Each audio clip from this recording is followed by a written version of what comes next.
What would you do if your own husband orchestrated your complete destruction? Rachel Sterling had it all: a multi-million-dollar tech company, a loving family, and respect in Silicon Valley's elite circles. But when she discovered her husband's affair, she had no idea she was walking into the most sophisticated betrayal scheme ever documented by the FBI. One chair, one push, one moment that would expose a criminal conspiracy targeting successful women across America. This is the true story of how a pregnant executive lost everything, and then fought back with the full force of federal law enforcement. If this story shocks you, hit that like button, share it with every woman who needs to hear this, and subscribe, because stories like Rachel's are exactly why this channel exists, to expose the truth they don't want you to know. Rachel Sterling adjusted her blazer as she entered the boardroom of Technova Industries, her heels clicking against the polished marble floor. At 42 and 6 months pregnant, she commanded respect in Silicon Valley's male-dominated venture capital world. Today's acquisition meeting would secure her company's future and cement her reputation as one of tech's most formidable executives. "Gentlemen, ladies," Rachel said, settling carefully into her chair at the head of the conference table, "let's discuss the $500 million elephant in the room." The room erupted in appreciative laughter. Rachel had built Technova from a startup in her garage to a major player in artificial intelligence software.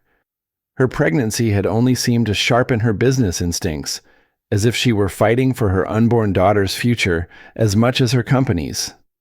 Her phone buzzed with a text from her husband David. "Good luck today. Tyler's soccer game at 4. Try not to miss it." Rachel smiled, remembering how David had initially seemed thrilled about their unexpected pregnancy. At 45, he'd claimed he was ready to be a hands-on father this time around. Rachel had married David Sterling 5 years ago, bringing her teenage son Tyler from her previous marriage into their blended family. David, a partner at Prestige Ventures, had adopted Tyler officially last year. Their Palo Alto mansion showcased their combined success, with Rachel's tech achievements displayed alongside David's venture capital trophies. "The numbers are solid," Rachel continued, pulling up holographic displays of profit projections. "Our AI platform has captured 23% market share in just 18 months. The acquisition offer represents a 400% return for our investors." Board member James Crawford nodded approvingly. "Rachel, your vision has been extraordinary. This deal positions us perfectly for the next phase." After the meeting, Rachel drove to Tyler's soccer game, arriving just as his team scored the winning goal.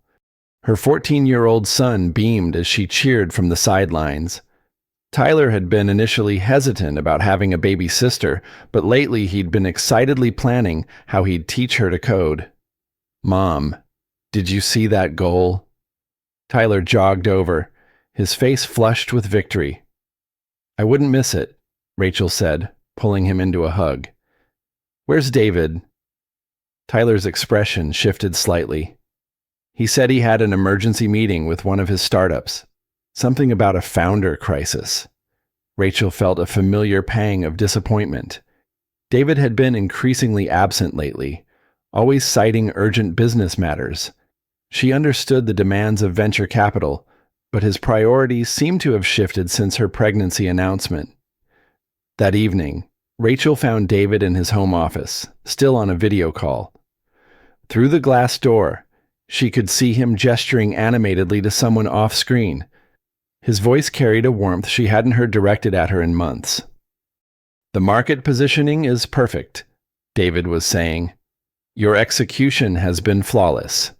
Amber, this could revolutionize the entire industry." Rachel knocked gently and entered. David's expression shifted subtly as he noticed her, the warmth in his voice cooling to professional courtesy.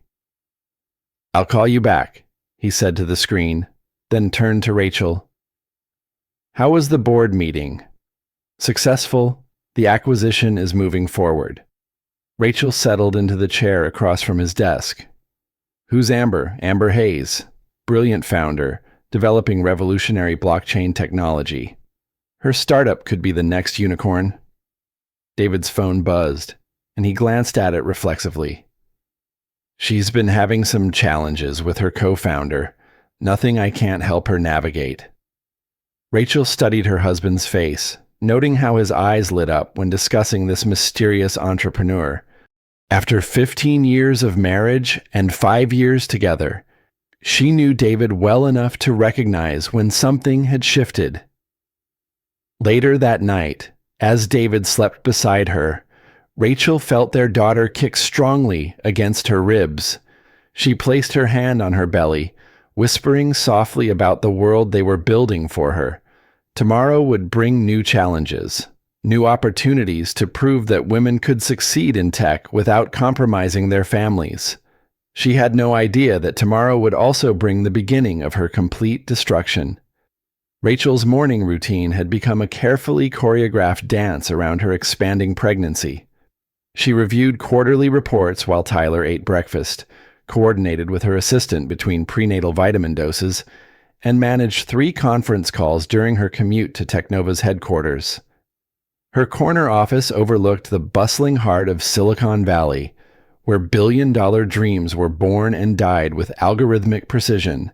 Photos of her and Tyler through the years lined one wall, documenting their journey from struggling single mother to tech executive. A newer photo showed their wedding day, with David looking distinguished in his tailored suit. "Rachel, you have a visitor," her assistant Jennifer announced through the intercom. "She says it's personal."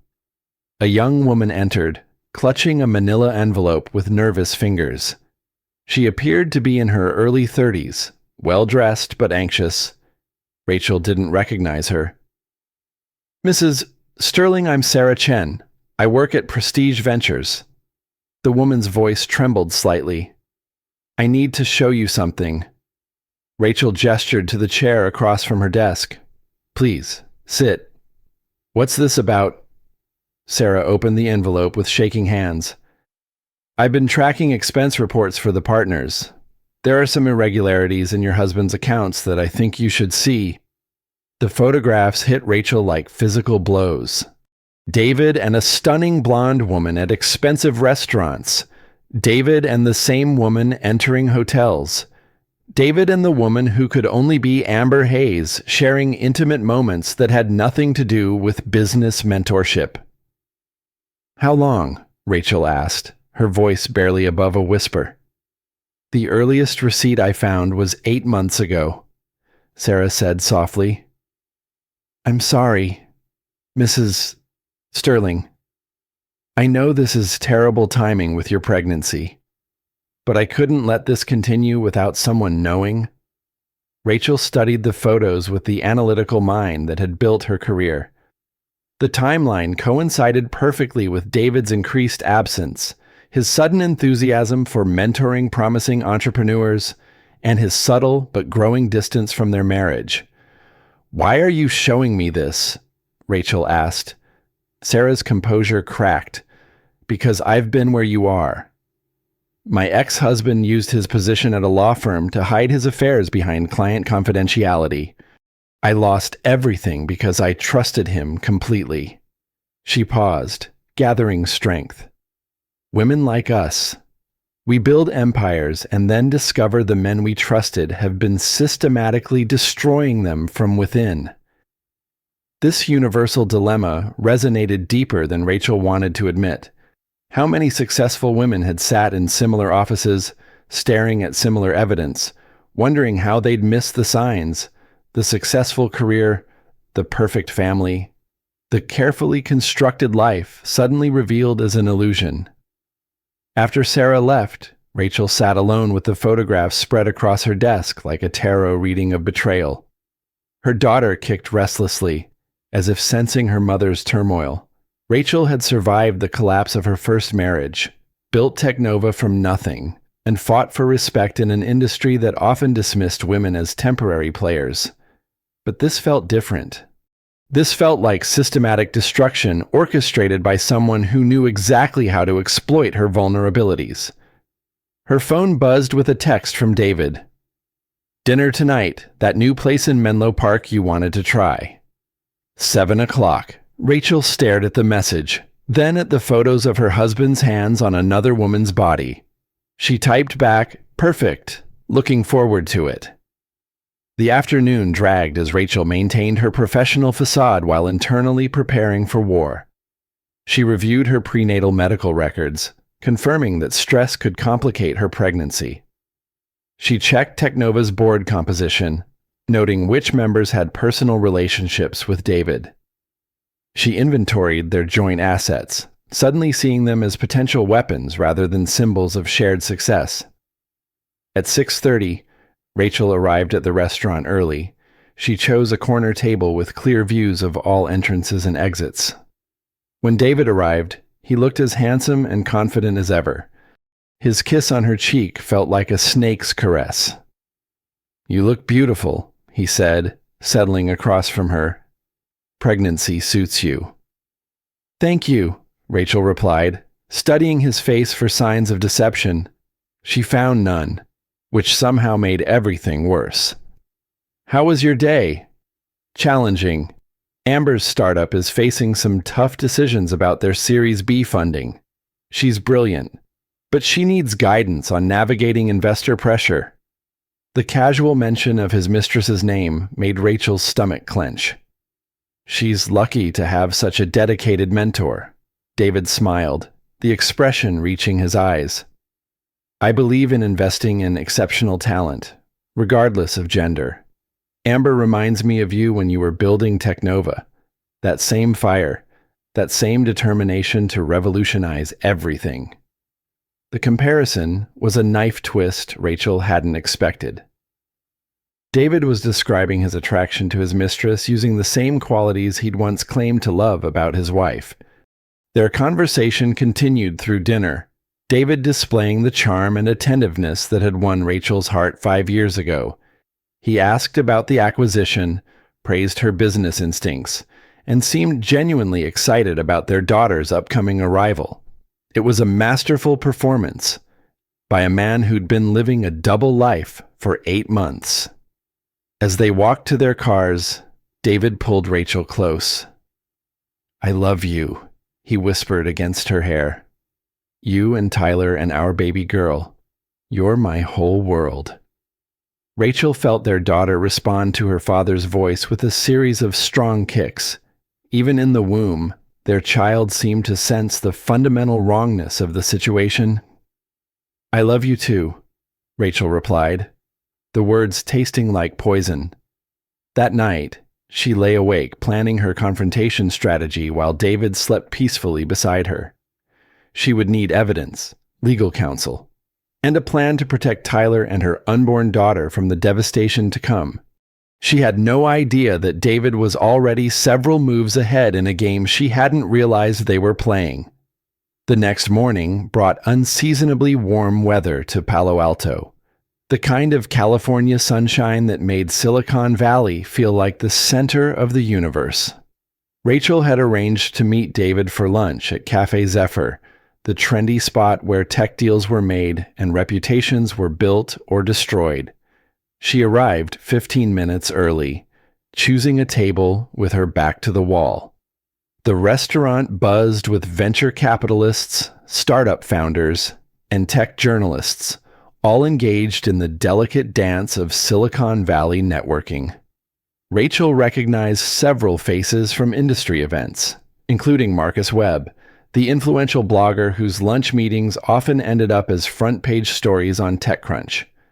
David arrived precisely on time, looking confident in his tailored navy suit. He kissed Rachel's cheek before sitting down, the gesture of a loving husband meeting his pregnant wife for a pleasant lunch. "You seem tense," he observed, signaling the waiter.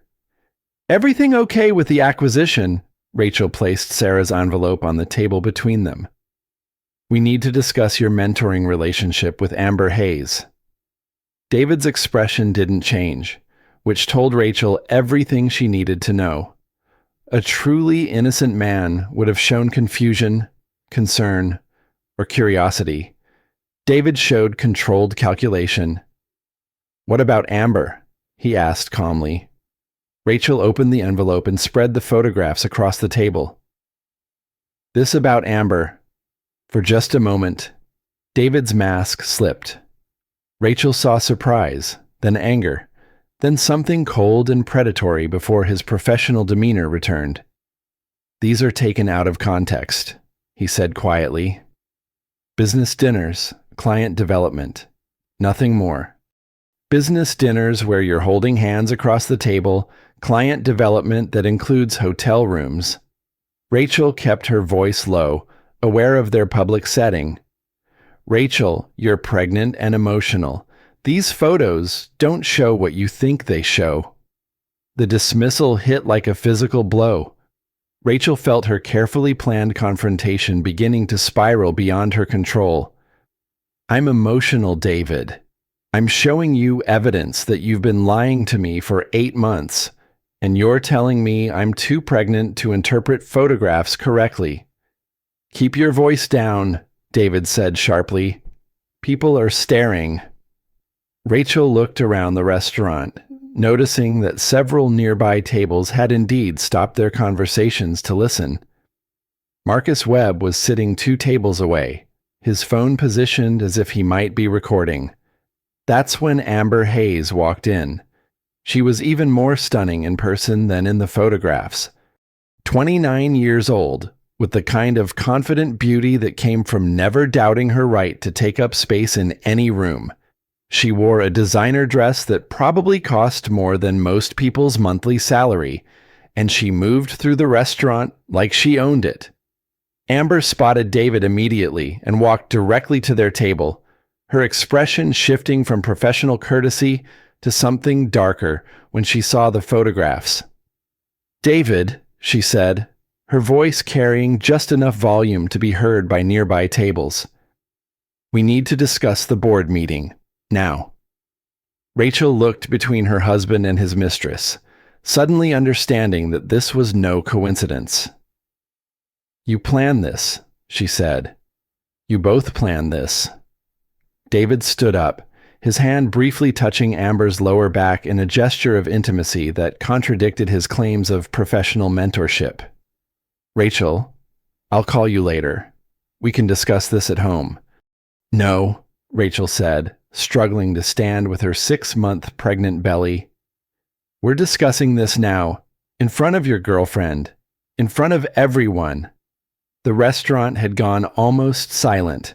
Rachel could see phones being raised, social media posts being composed in real time. Whatever happened next would be documented and analyzed by Silicon Valley's gossip machine within the hour. Amber's mask fell away completely. "You pathetic woman," she said, her voice sharp enough to cut glass. "Do you really think a man like David wants to be tied down by some middle-aged wife who trapped him with a pregnancy?" The words hit like physical blows, but Rachel found her strength. "Trapped him? We've been married for 5 years. This baby was planned and wanted. Was it?" Amber laughed, a sound like breaking crystal. "Because David told me all about your desperate attempts to get pregnant again, how you stopped taking birth control without telling him, how you manipulated him into having a child he never wanted." Rachel felt the blood drain from her face. The accusation was false, but it was delivered with enough conviction to plant doubt in anyone listening. "That's not true. Isn't it?" Amber stepped closer, her voice rising. "Everyone knows you're getting older, losing your edge. Your company's acquisition is failing. Your marriage is a joke. And now you're using a baby to try to keep a man who's already moved on." "Amber, enough," David said, but his tone carried more embarrassment than anger. "No, David, I'm tired of pretending this cow matters." Amber's voice carried across the entire restaurant now. "You promised me you'd handle this situation months ago. You said you'd file for divorce before the baby was born." The revelation hit Rachel like a physical blow. David had been planning to leave her before their daughter was even born.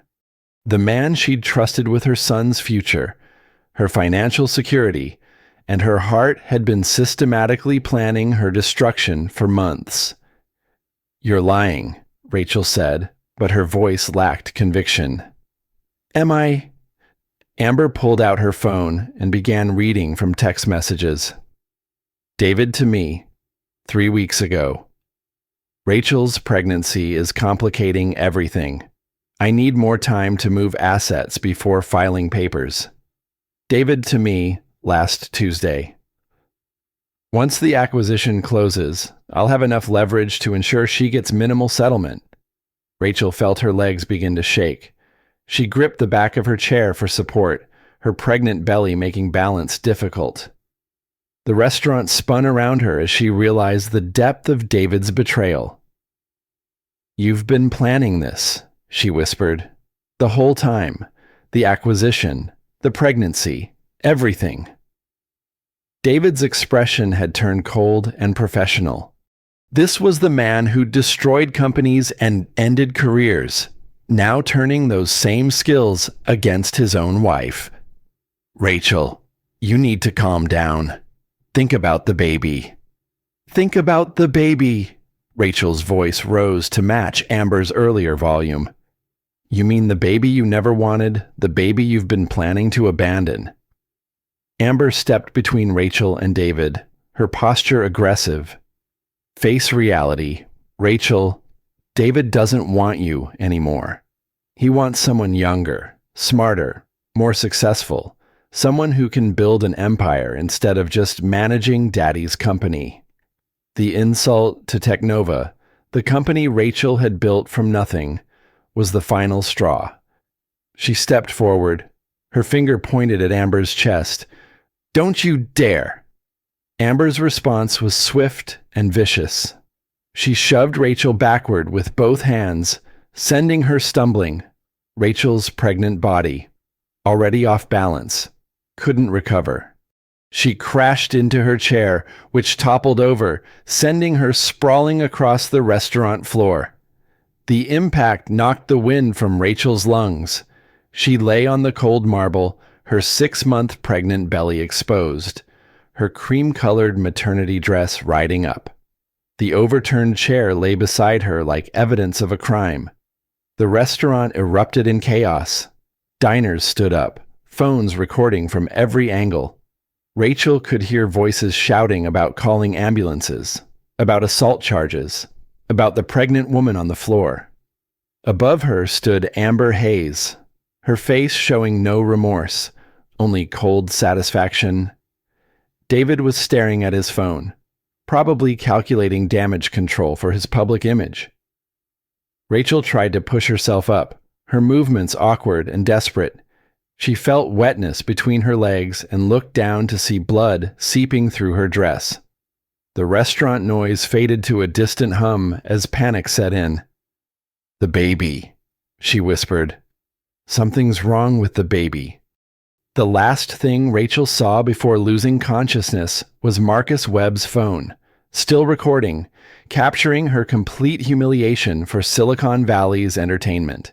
In that moment, lying on a restaurant floor while her husband's mistress stood triumphant above her, Rachel Sterling lost more than her dignity. She lost the daughter she'd been planning to protect, the marriage she'd fought to save, and the naive belief that love and loyalty could survive in a world where power was the only currency that mattered. The chair had fallen, and Rachel's perfect life had shattered along with it. The ambulance sirens cut through Palo Alto's afternoon traffic like knives through silk. Rachel lay on a gurney, staring at the metal ceiling while paramedics checked her vitals and tried to locate her baby's heartbeat. The cramping in her abdomen came in waves, each one carrying the possibility that she was losing the daughter she'd already named Grace. "Mrs. Sterling, can you hear me?" The paramedic's voice seemed to come from underwater. "We're almost to Stanford Hospital. Try to stay calm." Calm. as if anything would ever be calm again. Doctor. Amanda Rodriguez met them in the emergency room, her face professionally neutral as she examined Rachel. The ultrasound screen flickered to life, showing the familiar outline of Rachel's 6-month-old daughter. "There's the heartbeat," Dr. Rodriguez said softly, strong and steady. Relief flooded through Rachel so powerfully that tears began streaming down her face. "She's okay. The baby's okay. Preliminary assessment suggests no damage to the fetus. However, you're showing signs of severe stress and dehydration. We need to monitor you both for the next 24 hours. David arrived as they were settling Rachel into a private room. He looked haggard, his perfect hair disheveled, his tie askew. Behind him came Tyler, his 14-year-old face pale with worry. "Mom." Tyler rushed to her bedside, his young hands gripping hers desperately. "Are you okay? Is the baby okay?" "We're both fine, sweetheart," Rachel said.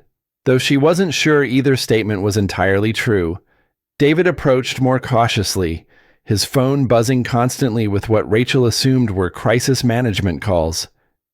"The doctor says you and Grace are stable," he said quietly. The casual use of their daughter's name startled Rachel.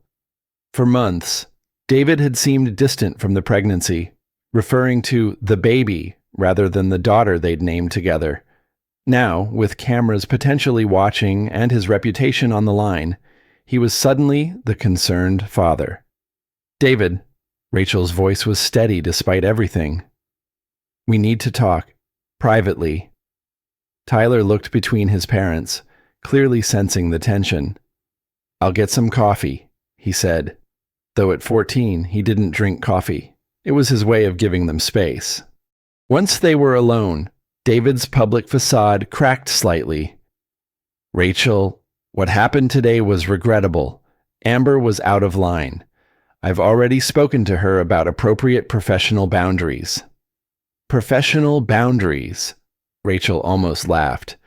"She assaulted your pregnant wife in a restaurant full of witnesses, and you're talking about professional boundaries." "I know how it looked, but Amber was emotional about some business setbacks. She's been under tremendous pressure with her Series B funding, and she took it out on you inappropriately." Rachel studied her husband's face, recognizing his venture capital negotiation tactics being deployed against his own wife. "What about the text messages she read about moving assets and planning divorce?" David's expression didn't change. "Taken out of context, I've been discussing hypothetical scenarios with various advisors. It's standard risk management for high net worth individuals." The explanation was smooth, practiced, almost believable. Rachel could see how David had built his reputation as one of Silicon Valley's most effective deal makers. He could make lies sound like reasonable business strategy. A knock on the door interrupted them. Dr. Rodriguez entered with a clipboard and a serious expression. "Mrs. Sterling, I have some news. The impact from your fall caused what we call a placental abruption. It's not severe, but it means you'll need to be on bed rest for the remainder of your pregnancy. Any additional stress or physical trauma could be dangerous for both you and the baby." Rachel felt her world narrow to the hospital bed, the monitors, the stark reality of a high-risk pregnancy. "What does that mean for my work?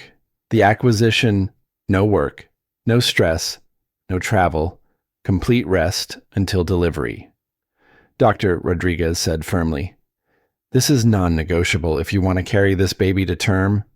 After the doctor left, Rachel lay in the growing darkness of her hospital room, processing the implications. Bed rest meant she couldn't oversee the Technova acquisition personally. It meant trusting others to handle the most important business deal of her career. It meant vulnerability at precisely the moment she needed strength most. David's phone rang, and he stepped out to take the call. Through the glass door, Rachel could see him pacing, his voice animated as he discussed damage control with what she assumed were his crisis management team. When he returned, his expression was carefully neutral. "I've been thinking about what happened today. This situation with Amber has gotten out of hand. I'm terminating our business relationship immediately." Rachel felt a spark of hope despite everything. "You're firing her." "I'm transferring her startup to one of my partners. She'll get the funding she needs, but I won't be her primary contact anymore." David sat in the chair beside Rachel's bed, taking her hand in his. "Rachel, I know today was traumatic, but maybe it's what we needed to refocus on what matters: our family, our marriage, our daughter." The words were everything Rachel had wanted to hear during the months of David's increasing distance. As he spoke about couples therapy and renewed commitment, about being present for Grace's birth and Tyler's remaining high school years, Rachel felt the possibility of salvage from the wreckage. "The media attention will die down," David continued. "Amber's assault charges will go through the courts, and people will remember her as the unstable woman who attacked a pregnant executive. Your reputation will actually benefit from this." Over the next 3 days, David's prediction seemed to come true. The story that emerged from the restaurant incident painted Rachel as a sympathetic victim, the successful pregnant executive attacked by her husband's unstable business associate. Editorial pieces in tech publications praised Rachel's grace under pressure and criticized the toxic culture that enabled such behavior. Flowers arrived from colleagues and clients. Technova's board issued a statement supporting Rachel's recovery. The acquisition moved forward with assurances that Rachel would oversee final negotiations from home once her doctor cleared her for limited work. Most importantly, David seemed to transform overnight into the attentive husband Rachel remembered from their early marriage. He brought her favorite meals, read pregnancy books aloud during her hospital stay, and talked excitedly about preparing Grace's nursery. "I almost lost everything that matters to me," he said one evening as they watched the sunset through Rachel's hospital window. "You, Tyler, our daughter, our family. I'm not going to make that mistake again." Rachel wanted to believe him. The alternative was too devastating to contemplate while carrying his child and managing a high-risk pregnancy. She convinced herself that the crisis had been a wake-up call, that David's midlife wandering had ended with the shock of nearly losing his family. When she was discharged after a week, David had converted their home office into a comfortable workspace where Rachel could manage Technova's acquisition while maintaining bed rest. He hired a full-time nurse and arranged for Tyler to have rides to school and soccer practice. "Everything's going to be different now," David promised as he helped Rachel settle into her new setup. "I'm going to be the husband and father you both deserve." For 6 weeks, it seemed like David's promise was genuine. The acquisition progressed smoothly, with Rachel coordinating negotiations through video calls and carefully structured meetings at home. David was attentive and present, spending evenings reading to Rachel and discussing baby names and nursery themes. Rachel began to believe that their marriage had survived its greatest test. The chairs could fall, the public humiliation could happen, but love and commitment could still triumph over betrayal and ambition. She had no idea that David's performance was simply a more sophisticated form of deception, designed to lull her into complacency while he executed the next phase of his plan. The first sign came when Rachel tried to log into Technova's internal financial systems and found her access mysteriously restricted. Rachel stared at her laptop screen in disbelief. The error message was simple and devastating. "Access denied. Please contact your system administrator." She'd been locked out of Technova's financial systems, the very company she'd built from nothing and had been leading toward the biggest acquisition in its history. "There must be some mistake," she murmured, reaching for her phone to call Jennifer, her assistant. "Jennifer, I'm having trouble accessing the financial systems. Can you check with IT? Jennifer's voice sounded strained. Mrs. Sterling, I've been trying to reach you. There's been a board meeting this morning, an emergency session. Rachel's blood chilled. What kind of emergency? I'm still CEO. Why wasn't I informed? The pause on the other end told Rachel everything she needed to know. Mrs. Sterling, I think you should speak directly with Mr. Crawford. James Crawford had been one of Rachel's strongest supporters on the Technova board. When he answered his phone, his voice carried none of its usual warmth. Rachel, I'm glad you called. We need to discuss some concerns that have come to light regarding your ability to fulfill your duties as CEO during this critical acquisition period. Concerns, James. I've been managing this acquisition successfully from home for 6 weeks. The deal is on track to close ahead of schedule. It's not about your professional competence, Rachel. It's about the pattern of behavior we've observed since your incident at the restaurant. The board has received reports of erratic decision-making, emotional instability, and concerning interactions with staff. Rachel felt the world tilting around her. What reports from whom? I can't reveal specific sources, but we have documentation of several incidents. Your confrontation with your husband's business associate demonstrated poor judgment. Your recent demands for unnecessary financial audits suggest paranoid thinking. Multiple staff members have reported feeling uncomfortable with your management style since the pregnancy. Each accusation hit like a physical blow.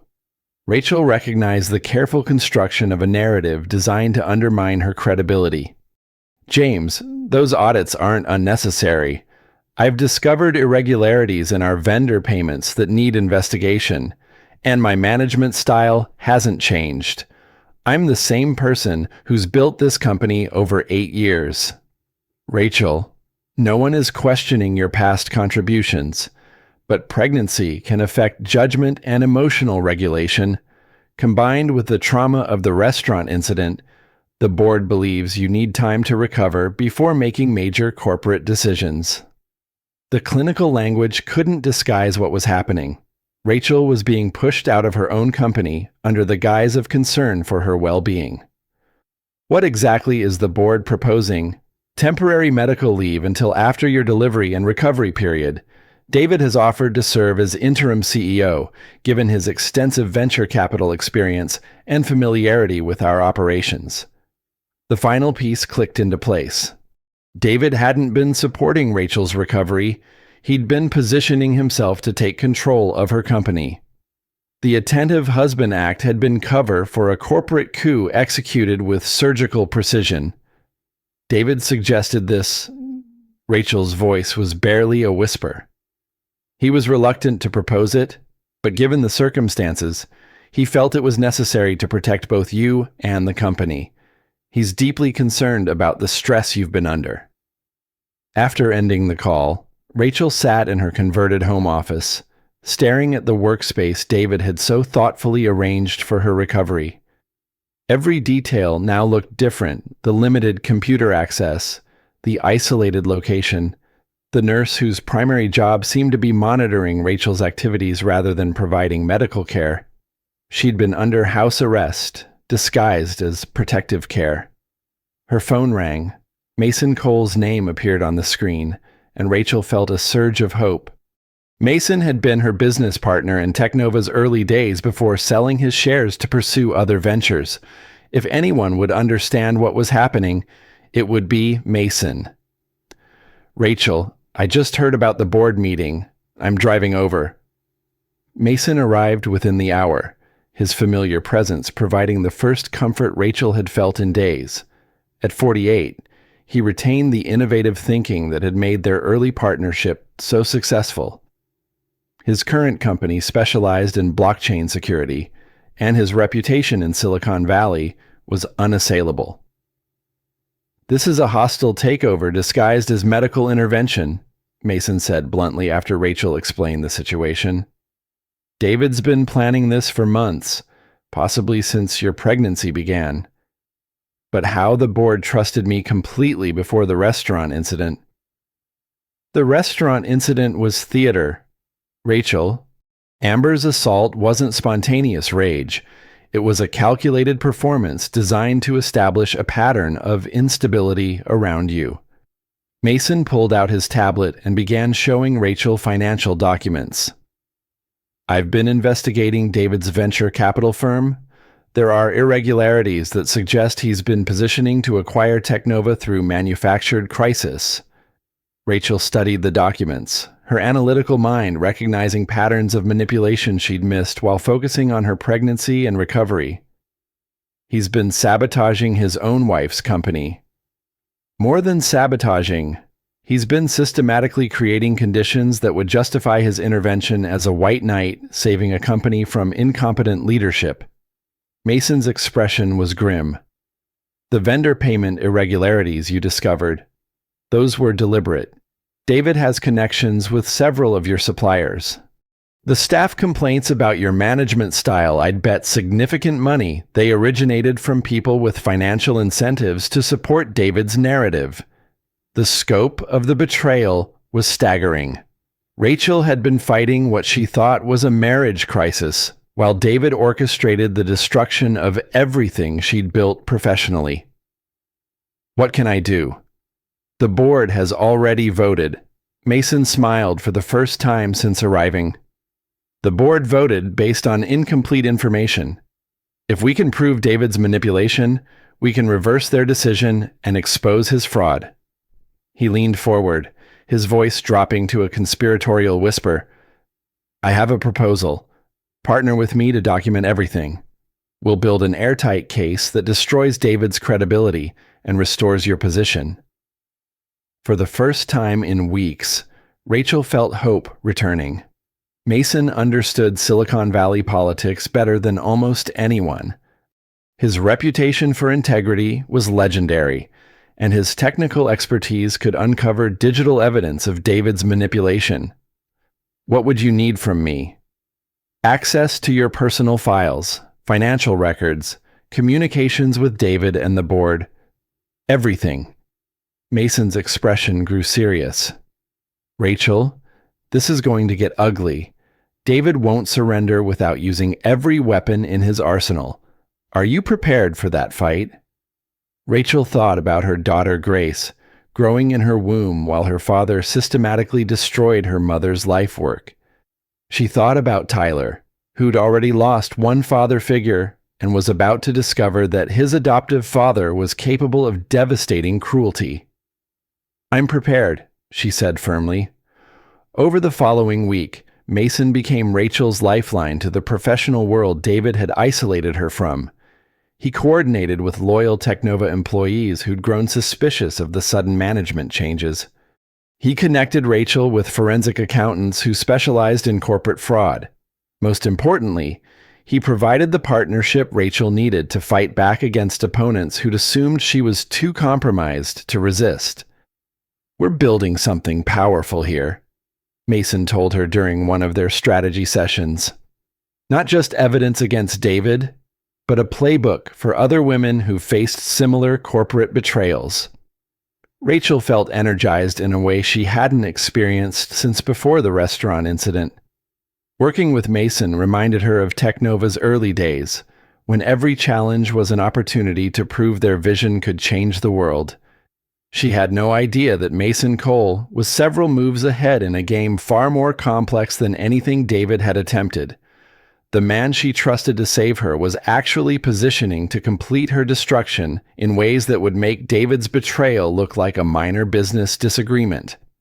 2 weeks into their partnership, Mason had transformed Rachel's isolation into what felt like a war room. Her home office buzzed with activity as they coordinated with forensic accountants, compiled evidence of David's financial manipulation, and prepared for what Mason called the corporate trial of the decade.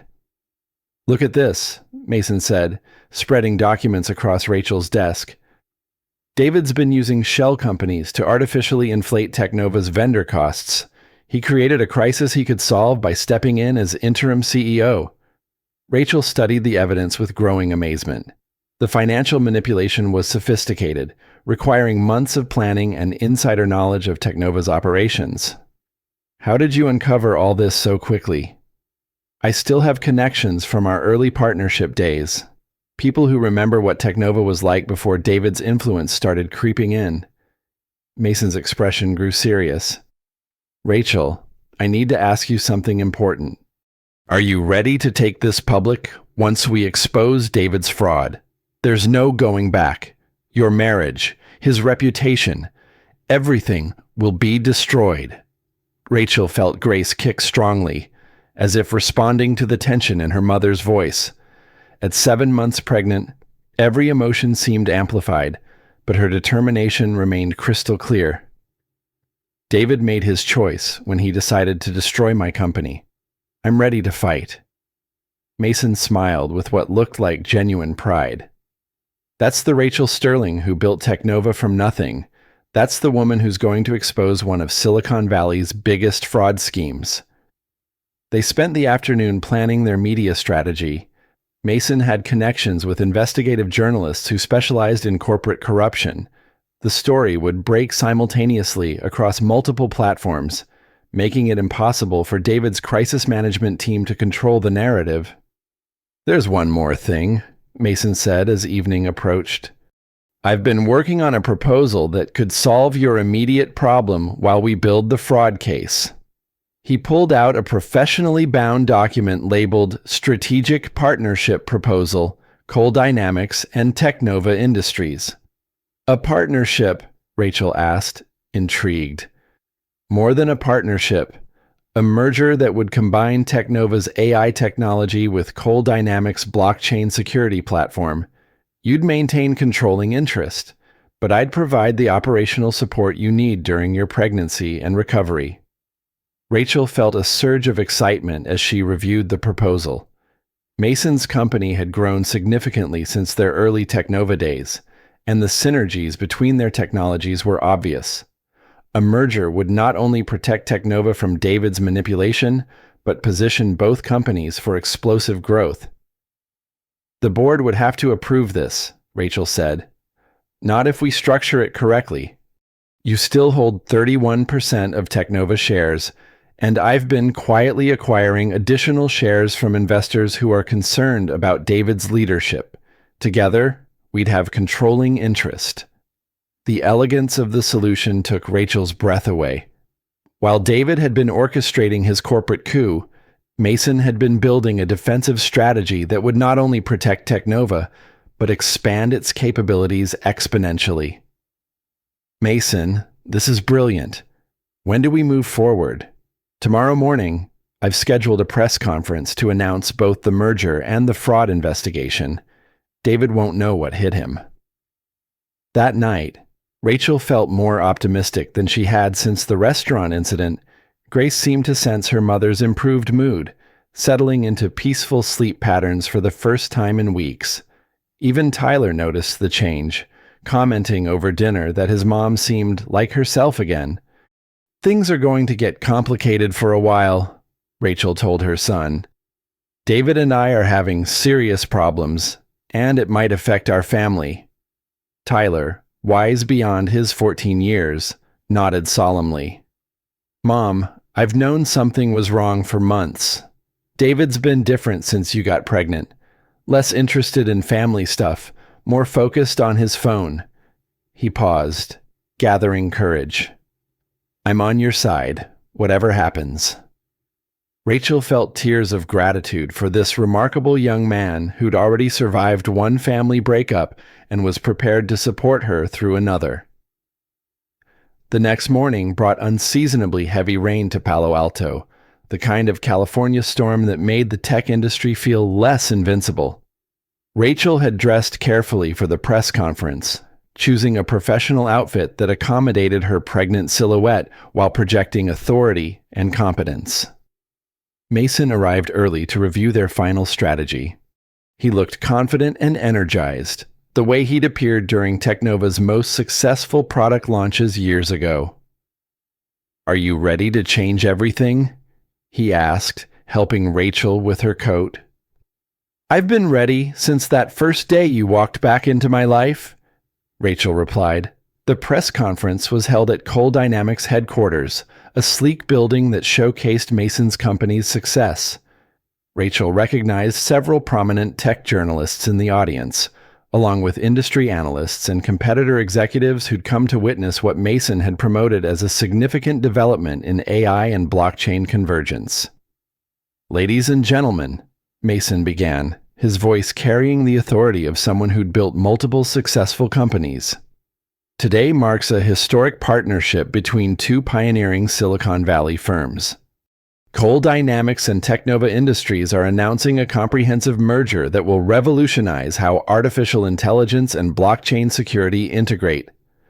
Rachel felt pride swelling in her chest as Mason described their combined vision. This was what she dreamed of when building Teknova transformative technology partnerships that advanced the entire industry. However, Mason continued, his tone shifting to something more serious. This partnership was necessitated by disturbing discoveries about corporate fraud and manipulation within Teknova's current leadership structure. Here it comes, Rachel thought. The moment David's elaborate deception would be exposed to the world. Mason pulled out a familiar folder of documents.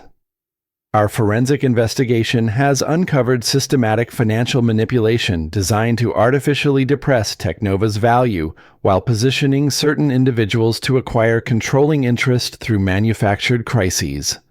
Rachel watched the journalists leaning forward, sensing the explosive story developing before them. "The evidence shows a complex scheme involving shell companies, manipulated vendor relationships, and coordinated character assassination designed to remove Teknova's founder and CEO from operational control." Perfect, Rachel thought. Mason was building the case methodically, preparing the audience for the devastating revelation about David's betrayal. "However," Mason said, his expression growing somber, "the perpetrator of this fraud was not Teknova's interim CEO, David Sterling." Rachel felt confusion wash over her. That wasn't the script they'd rehearsed. The evidence clearly shows that Rachel Sterling herself orchestrated this elaborate scheme to manipulate her own company's valuation, eliminate board oversight, and position herself to sell Teknova assets at artificially low prices to companies she secretly controlled. The words hit Rachel like physical blows. She stared at Mason in shock as he continued his methodical destruction of her reputation. Mrs. Sterling's erratic behavior following her restaurant incident was not trauma response, but the increasingly desperate actions of someone whose fraud scheme was beginning to unravel. Her demands for financial audits were attempts to destroy evidence. Her conflicts with staff were reactions to employees who'd begun questioning irregular transactions. Rachel tried to stand, to object, to demand an explanation, but Mason's voice continued relentlessly. Cole Dynamics' merger with Teknova is actually an acquisition designed to protect the company's employees and technology from further damage by Mrs. Sterling's criminal behavior. The evidence has been turned over to federal authorities for investigation of securities fraud, wire fraud, and conspiracy charges. The room erupted in chaos as journalists shouted questions and cameras focused on Rachel's stunned face. Through the noise, she heard Mason's final statement. "Mrs.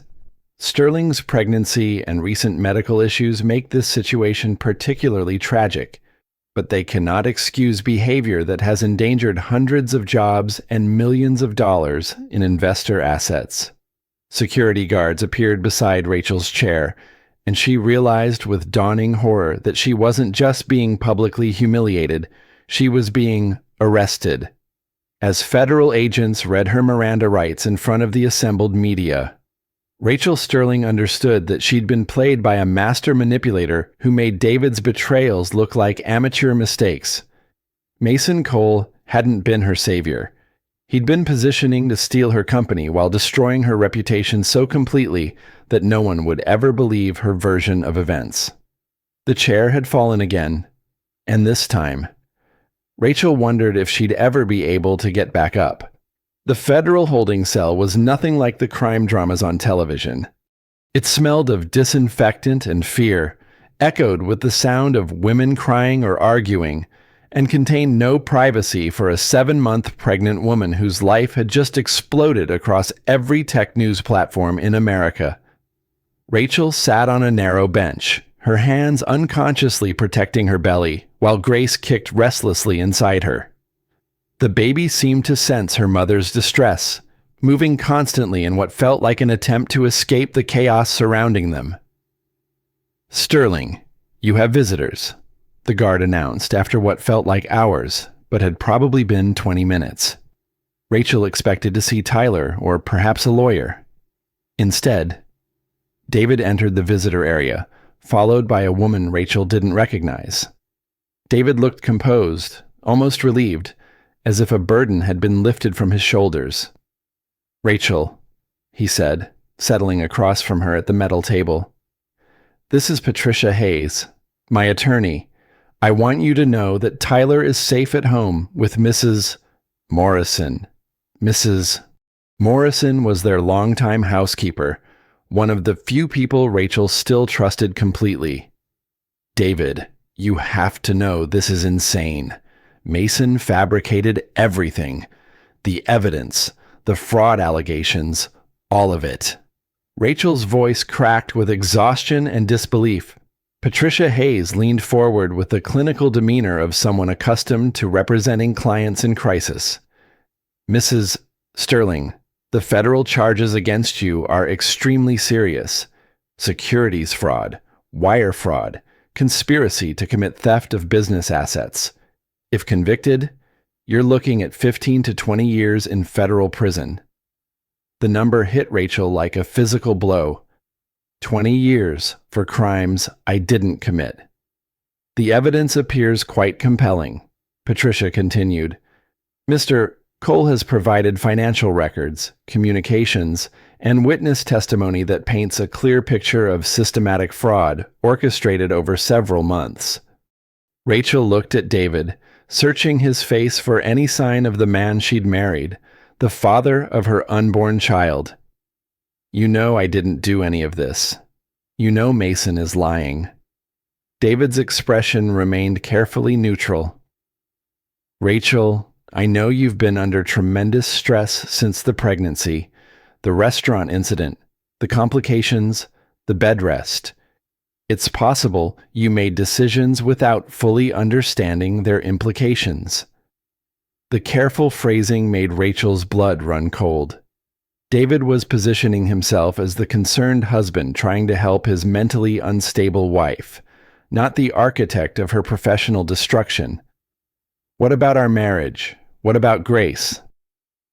For the first time, David's composure wavered slightly. "Rachel, I've filed for emergency custody of Tyler and the unborn child. Given the federal charges and your current instability, I have to protect our children." The words hit harder than any physical assault. Rachel felt Grace respond to her spike in adrenaline with a series of violent kicks that made breathing difficult. "You're taking my children." "I'm protecting them," David said firmly. "Tyler is confused and scared. He needs stability while this situation resolves itself. And when Grace is born, she needs a parent who isn't facing federal prison time." Patricia Hayes slid a document across the table. "Mrs. Sterling, I've prepared a plea agreement that could significantly reduce your sentence. If you plead guilty to reduce charges and agree to cooperate with the investigation, we might be able to negotiate supervised release pending trial." Rachel stared at the document without reading it. "Plead guilty to crimes I didn't commit. Plead guilty to charges you might have difficulty defending against," Patricia corrected. "The evidence is overwhelming, and your pregnancy makes a lengthy trial inadvisable. This plea agreement acknowledges your diminished capacity due to medical issues and recommends mental health treatment instead of maximum prison sentences." The clinical language couldn't disguise what was happening. Rachel was being offered the chance to declare herself mentally incompetent in exchange for slightly less time in federal prison. "I need time to think."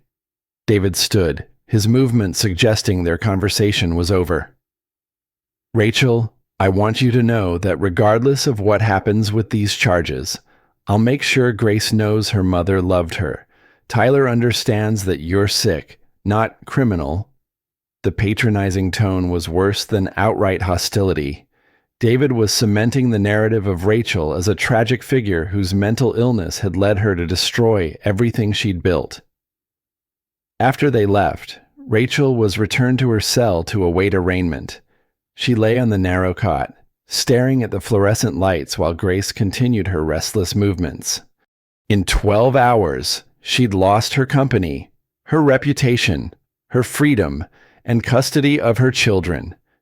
Mason Cole had orchestrated her complete destruction while positioning himself as a concerned colleague, protecting the tech industry from her criminal behavior. The arraignment hearing the next morning was a media circus. Reporters packed the courtroom while photographers captured every angle of the pregnant tech executive facing federal fraud charges. Rachel's court-appointed attorney, a young public defender named James Martinez, seemed overwhelmed by the case's complexity and media attention. "Your Honor," the federal prosecutor began. "Mrs. Sterling orchestrated one of Silicon Valley's most sophisticated fraud schemes, manipulating her own company's financial records to facilitate what amounts to corporate theft. The evidence includes forged documents, manipulated financial systems, and witness testimony confirming systematic deception." James Martinez's defense was brief and ineffective. He focused on Rachel's pregnancy and medical issues, inadvertently reinforcing the narrative that she was mentally unstable rather than criminally calculating. Bail is set at $2 million. Judge Patricia Williams announced, "Mrs. Sterling will surrender her passport and submit to electronic monitoring pending trial." $2 million. Rachel's liquid assets had been frozen as part of the fraud investigation. The house was mortgaged, and her Technova stock was worthless following the fraud allegations. She had no way to make bail. As they led her back to holding, Rachel passed Tyler in the courthouse hallway. Her son looked older than his 14 years, his face showing the strain of watching his mother's public destruction. "Mom," he whispered as the deputies paused to allow brief contact. "Tyler, I didn't do any of this. You have to believe me." "I know, Mom, I know." His voice carried a maturity that broke Rachel's heart. "But David says I can't visit you until after the trial. He says it's not good for my emotional development." The systematic isolation was complete. Rachel had lost her freedom, her children, and now her ability to maintain relationships with the people who mattered most. 3 days later, the final catastrophe arrived in the form of a news alert on the cell block's shared television. "Deepfake technology used in corporate fraud scheme" scrolled across the screen, followed by what appeared to be video footage of Rachel Sterling threatening Amber Hayes. Rachel watched in horror as her own face, perfectly replicated through artificial intelligence, delivered threats she'd never spoken. The deepfake video showed her promising to destroy Amber's career, ruin her reputation, and make her pay for interfering in Rachel's marriage. The video was discovered on Mrs. Sterling's personal devices during the federal investigation, the news anchor reported. Technology experts confirm it was created using sophisticated deepfake software, suggesting premeditation in what prosecutors are calling a campaign of intimidation and corporate terrorism. Rachel sank onto the cell block bench, finally understanding the complete scope of her destruction. Mason Cole hadn't just stolen her company and destroyed her reputation. He'd used cutting-edge technology to create evidence that she'd never be able to disprove, ensuring that even if she somehow beat the fraud charges, her reputation would remain permanently destroyed. The other inmates gave her space as she sat alone, staring at the television screen where her own face continued threatening people she'd never actually threatened. Grace had stopped moving inside her, as if even an unborn child understood that their world had become fundamentally unsafe. For the first time since the restaurant incident months ago, Rachel Sterling allowed herself to consider the possibility that she might never recover from what had been done to her. The chairs could be kicked over, the companies could be stolen, the reputations could be destroyed. But this level of systematic annihilation felt like something from which there might be no return. She was wrong, but she wouldn't understand that for several more months of darkness. 3 weeks in county jail had taught Rachel things about survival she'd never learned in Silicon Valley boardrooms. She'd learned to sleep with one eye open, to eat quickly before someone decided they wanted her food, and to recognize which guards might be sympathetic to a pregnant woman whose story didn't match her federal charges.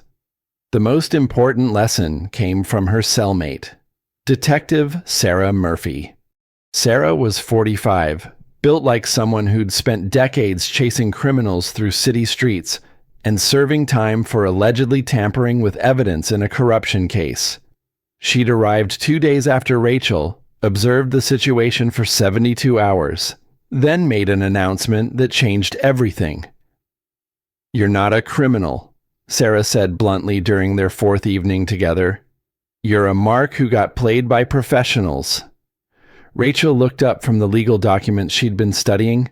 James Martinez had finally provided discovery materials, but the evidence against her seemed overwhelming and technically complex. "What makes you say that?" Sarah settled on her narrow bunk, her expression serious. 23 years as a detective teaches you to recognize patterns. Real financial criminals don't make the mistakes you supposedly made. They don't leave evidence trails this clear, and they sure don't target their own companies for fraud schemes that destroy their personal wealth. For the first time in weeks, Rachel felt someone was actually listening to her version of events. Mason Cole constructed this case like a masterclass in evidence manipulation. Sarah continued. Every piece of supposedly incriminating evidence is designed to be just credible enough to fool prosecutors while being just sloppy enough to ensure conviction. Rachel set down her legal papers. "You think Mason planned this entire thing?" "I think Mason Cole has been planning this for months, possibly years. The restaurant incident, your husband's affair, the corporate coup. All of it designed to create the perfect conditions for acquiring your company while destroying you so completely that no one would believe your version of events." Sarah reached into her small collection of personal belongings and pulled out a notebook filled with densely written pages. "I've been investigating corporate fraud for the past 5 years.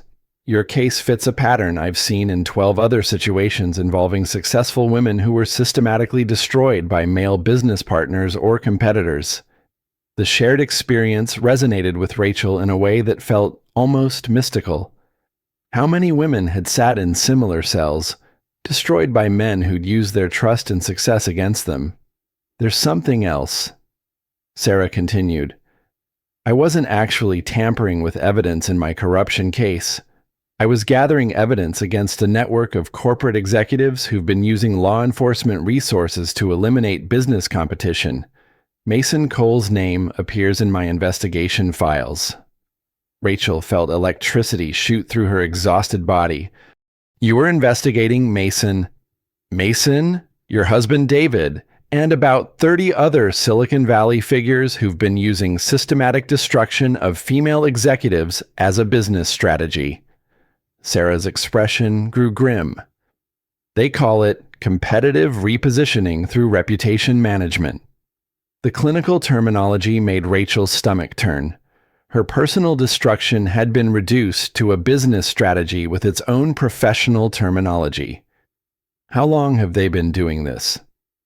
"At least 5 years that I can document. Probably longer." Sarah opened her notebook to pages filled with names, dates, and financial connections.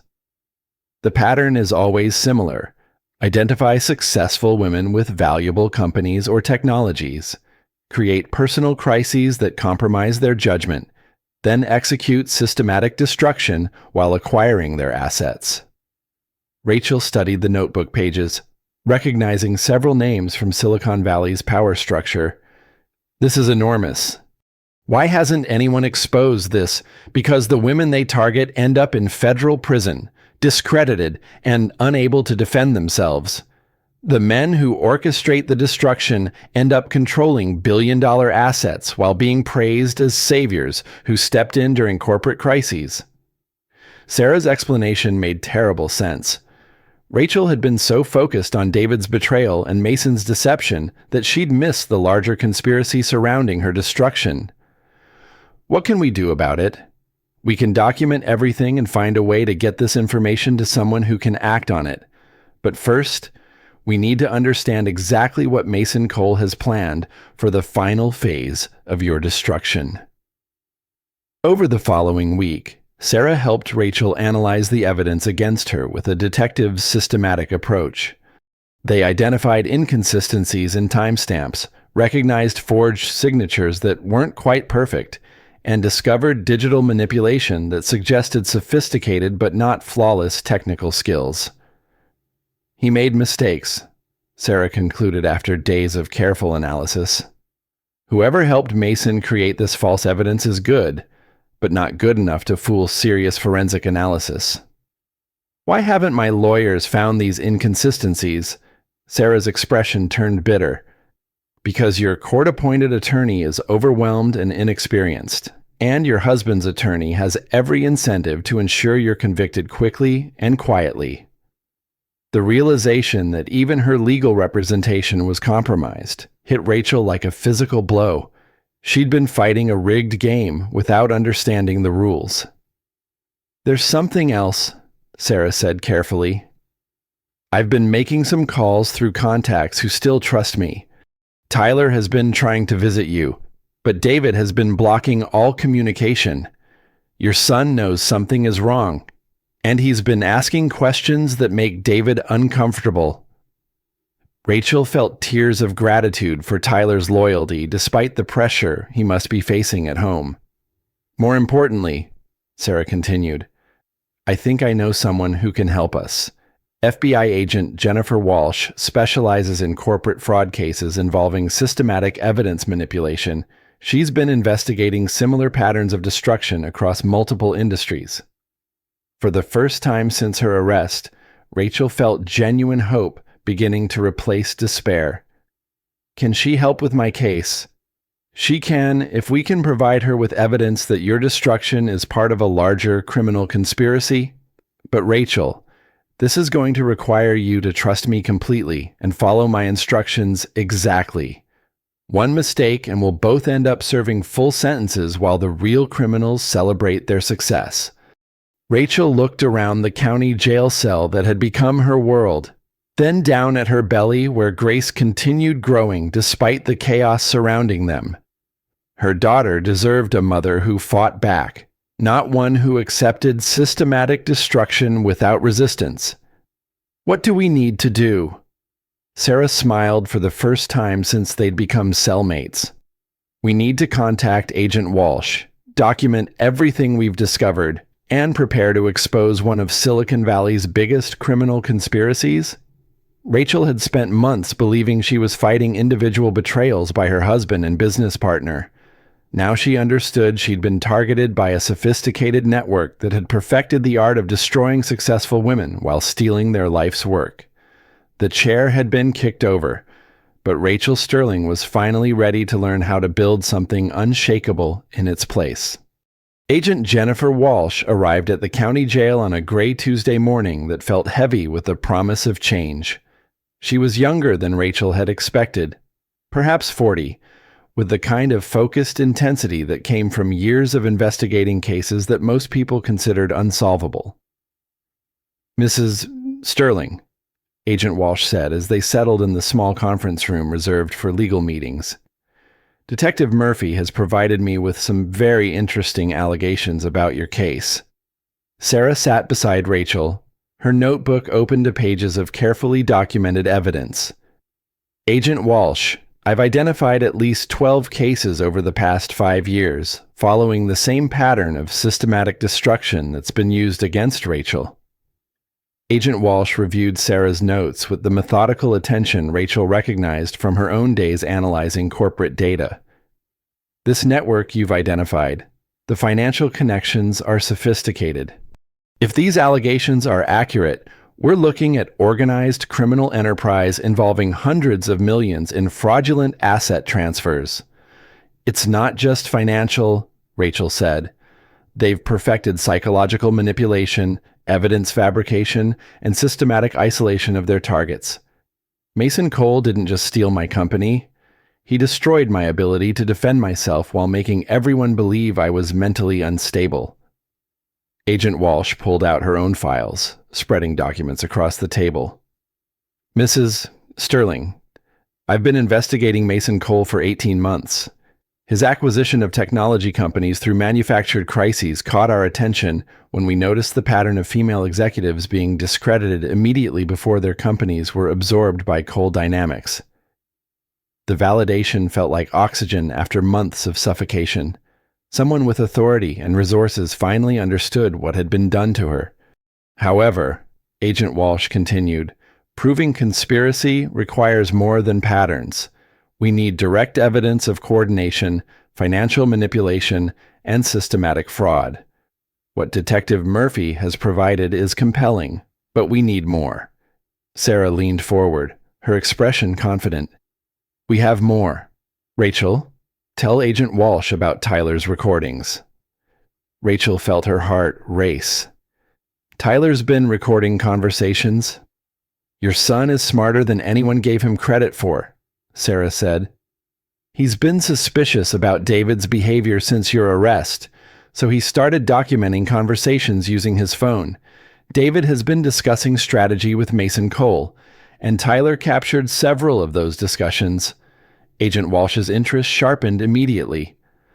What kind of discussions? Discussions about maintaining the fraud narrative, coordinating legal strategy, and planning the final acquisition of Technova's remaining assets, Sarah explained. Tyler doesn't fully understand what he recorded, but he knows it proves his mother is innocent. The room fell silent as the implications sank in. Tyler's recordings could provide direct evidence of conspiracy and fraud that would be impossible to dismiss or explain away. How do we access these recordings? Agent Walsh asked. Tyler hidden them in a secure cloud account that only he knows about, Sarah said. But David has restricted all his communication with Rachel. We need to find a way to contact him without alerting David or Mason to our investigation. Agent Walsh thought for several moments, then pulled out her phone. I have an idea. Mrs. Sterling, Tyler attends Palo Alto Prep Academy. Correct. Yes, he's a freshman there. My daughter attends the same school. She's a junior, and she's been following your case because her computer science teacher has been discussing ethics and technology development. Let me see if she can make contact with Tyler during school hours. The plan felt surreal but potentially effective. Agent Walsh's daughter would approach Tyler as a concerned peer, establish that her mother was investigating his situation, and coordinate secure communication that bypassed David's surveillance. 2 days later, Tyler made contact. Agent Walsh's phone rang during their morning meeting, displaying a number she didn't recognize. When she answered, Tyler's voice came through clearly, but quietly, suggesting he was speaking from a location where privacy was limited. Agent Walsh, my name is Tyler Sterling. Someone said you could help my mom. Tyler, I'm here with your mother and Detective Murphy. You're on speakerphone, and this call is being recorded for evidence purposes.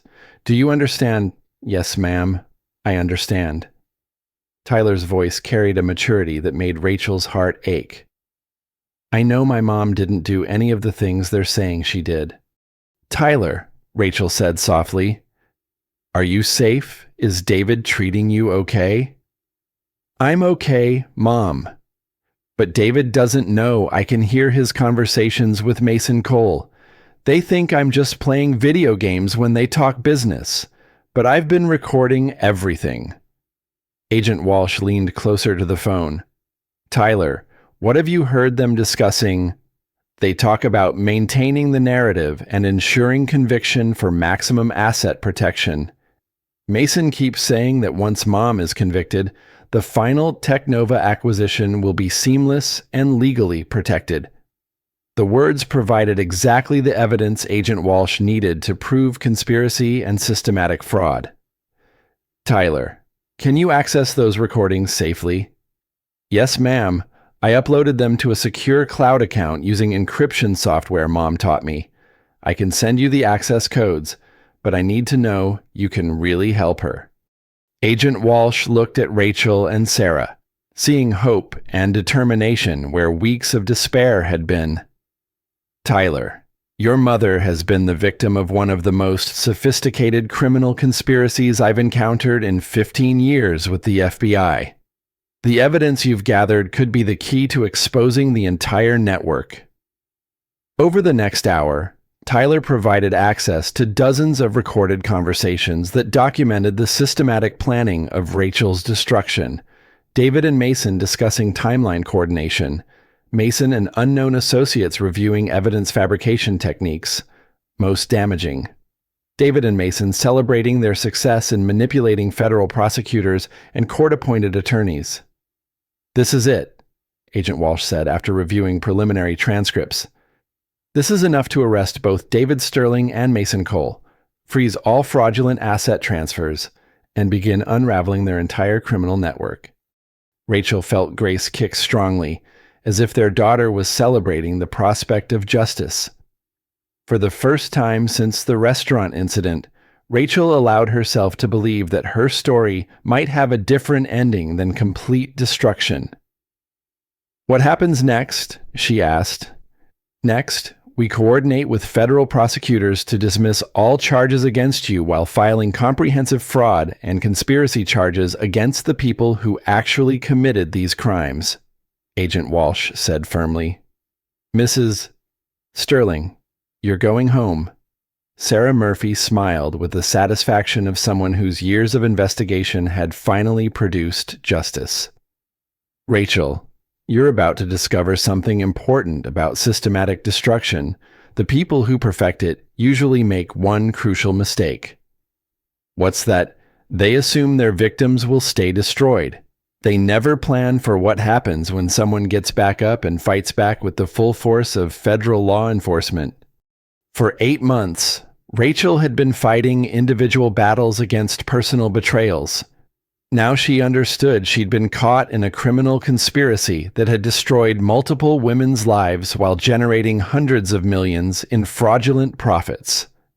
The chair had fallen, but Rachel Sterling was about to stand up with the backing of the FBI, the recorded evidence of her son's courage, and the systematic determination that had built Technova from nothing.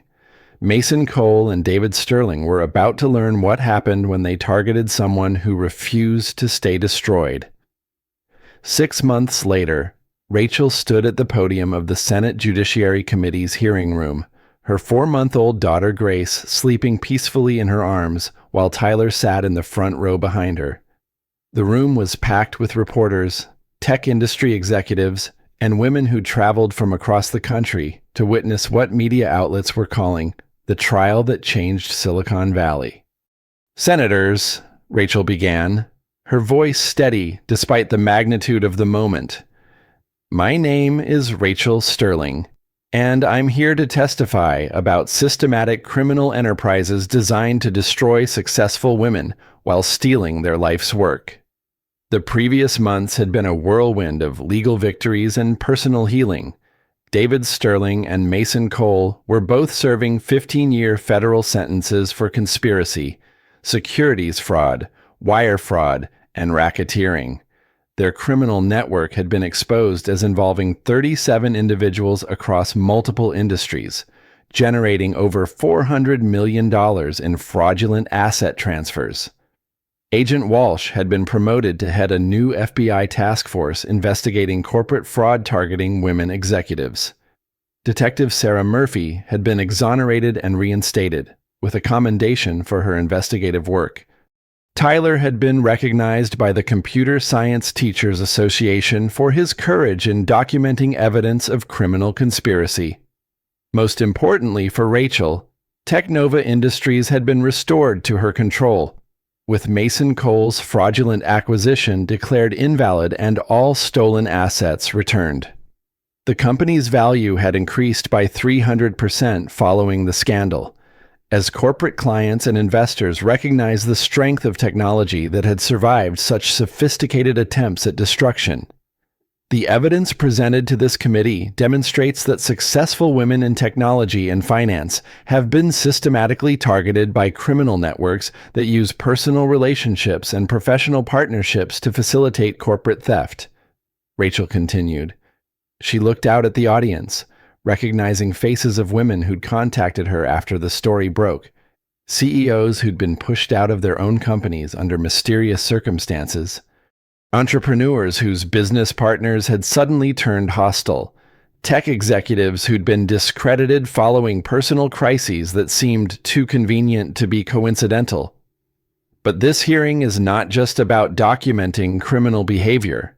It's about ensuring that the systematic destruction of women's economic power is recognized as the serious federal crime it has always been. Senator Elizabeth Warren leaned forward from the committee panel. Ms. Sterling, what specific legislative recommendations would you make to prevent similar criminal enterprises from targeting women executives? Rachel adjusted Grace in her arms, feeling her daughter's warm weight as a reminder of everything she'd fought to protect. First, mandatory forensic auditing when corporate control changes during personal crises involving female leadership. Second, federal penalties for systematic evidence fabrication in civil and criminal proceedings. Third, whistleblower protections for employees who report suspected criminal enterprises targeting women executives. The recommendations had been developed over months of collaboration with legal experts, tech industry leaders, and women's advocacy organizations. Rachel had discovered that surviving systematic destruction created an opportunity to prevent others from experiencing similar devastation.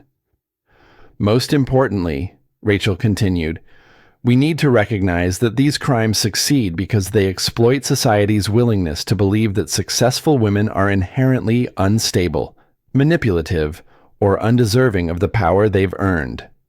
The statement drew murmurs of recognition from the audience.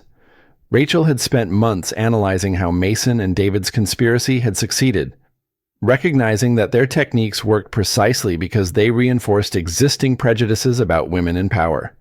After the hearing, Rachel walked through the Capitol building's marble halls, carrying Grace while Tyler documented the experience with his ever-present camera. He'd decided to become an investigative journalist, inspired by his role in exposing the conspiracy that had nearly destroyed their family.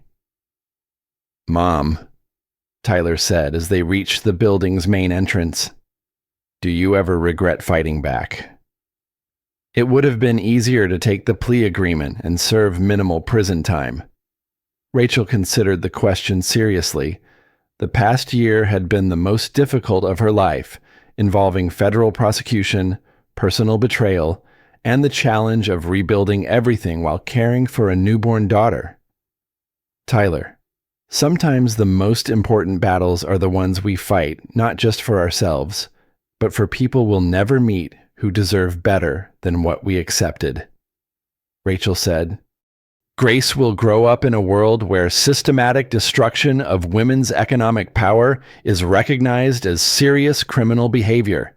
That's worth every moment of difficulty we've faced. Outside the Capitol, Agent Walsh was waiting with news that would complete Rachel's journey from victim to advocate. Rachel, I wanted to tell you personally. The Justice Department is establishing a permanent task force to investigate systematic fraud targeting women executives. They've asked me to head the operation, and they want to fund it at $50 million annually.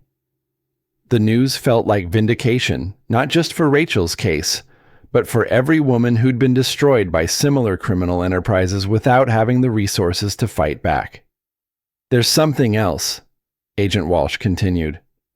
We've received over 300 reports from women across the country who believe they were targeted by similar conspiracies.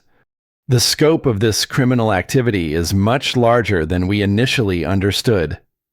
Rachel felt Grace stir in her arms, opening dark eyes that seemed to take in the world with fearless curiosity. This daughter would grow up knowing that her mother had been knocked down but had gotten back up stronger, armed with federal law enforcement resources and a determination to ensure other women didn't face similar destruction alone. Agent Walsh, Rachel said, I'd like to establish a foundation to provide legal and financial support for women fighting similar cases. The Rachel Sterling Foundation for Economic Justice.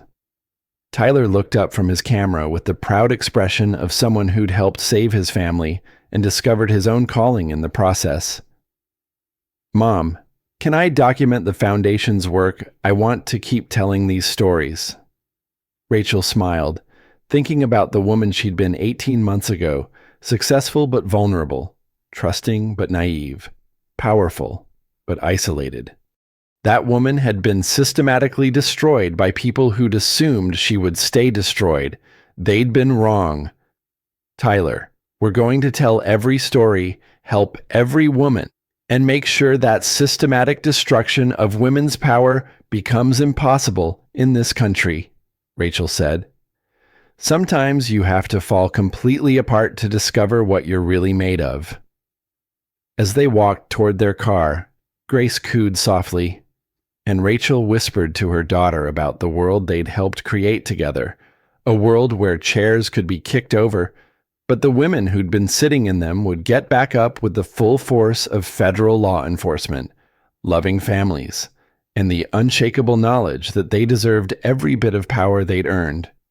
The chair had fallen, but Rachel Sterling had built something in its place that could never be destroyed, a legacy of justice, a foundation for other women's battles, and a daughter who would never accept that systematic destruction was an inevitable cost of female success. In Silicon Valley and beyond, that legacy would transform how America protected women's economic power for generations to come.